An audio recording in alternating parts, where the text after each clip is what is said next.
Hey guys, how's it going? Welcome to Maine and our first snowstorm of the season. I'm taking Julie's car today because four-wheel drive.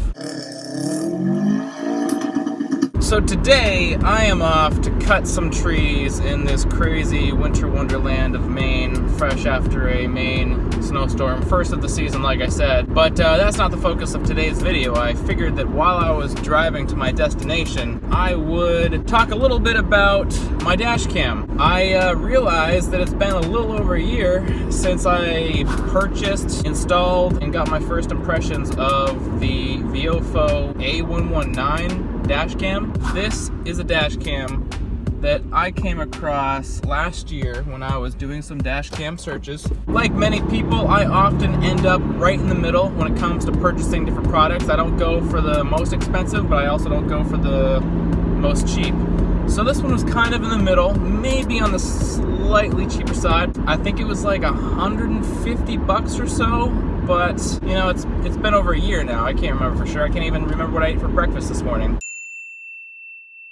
And so after having the Viofo Dashcam for a little over a year now, I thought I would give my year ownership thoughts. Allow myself to introduce myself. And you know what? In summary, in a nutshell, really quick from the hip, I really do like it. It's a great dash cam, not too expensive. It has some nice functions and features, but not so many that they make your head spin. Dude, this freaking Mercedes, he's driving like a maniac. Speaking of which, if I had my dash cam, I'd show you guys, but I'm in Julie's car, so I don't have it, so you won't be able to see it this time, but this Mercedes is just going nuts. Anyways, once you get your settings figured out and set to the way you want them, and the dash cam operating the way you want it to operate, it is an awesome little dash cam. It's simple, but smart, intelligently designed. When I can take something out of a box, power it up, maybe experience a small learning curve, make a couple of adjustments, and then have it be good to go, that's awesome. And that's exactly what the Viofo has done for me. The thing that I love, I think, the most about the Viofo is that it has the sort of emergency exclamation point button on it that captures whatever you're currently looping. And if I see something that I want to save, I just press this exclamation point button and then it saves that interval. It's just super simple and it works. Battery driven camera. Gosh, dude, freaking honking people, man. What the hell is going on with today? It's the first snowstorm of the season, people. Is this seriously how crazy we're gonna get right off the bat? And so if I did have to come up with some complaints, I do have a couple. Number one, when I first got the camera, the USB it came with didn't work as a capturing cable. So in other words, if I take the USB cable that I use to power the camera in my car inside to then use to capture, it doesn't work as a capture cable. So that was a little weird. That was my first complaint, and that was pretty minor. So the next big complaint I would have about the Viofo is that it is great, and I'm kind of explaining it backwards here, it is great for capturing things that happen in front of you, like an accident or an animal jumping out in front of you, or a herd of monkeys running across a highway. It's good at capturing that general stuff.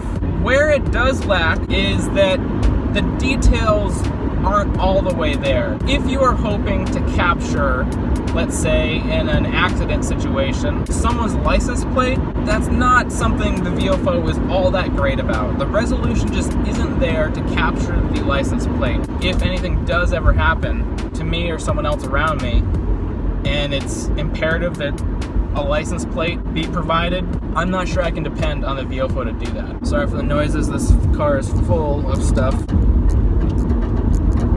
Oh god, that's so annoying. Please stop. Please stop.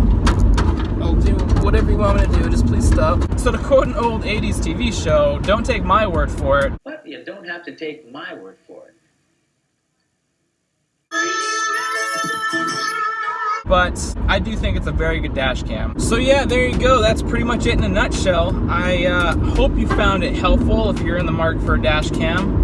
But in any case, I think I'm gonna call it because I'm almost to my destination where I'm gonna venture into the freshly snow-covered wilderness of Maine, and I'm going to cut some trees down in 30-degree weather. So on that note, thank you very much for watching.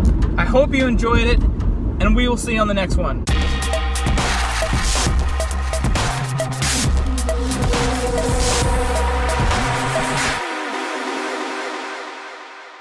All my stuff doesn't come toppling over. Alright, I think we're good.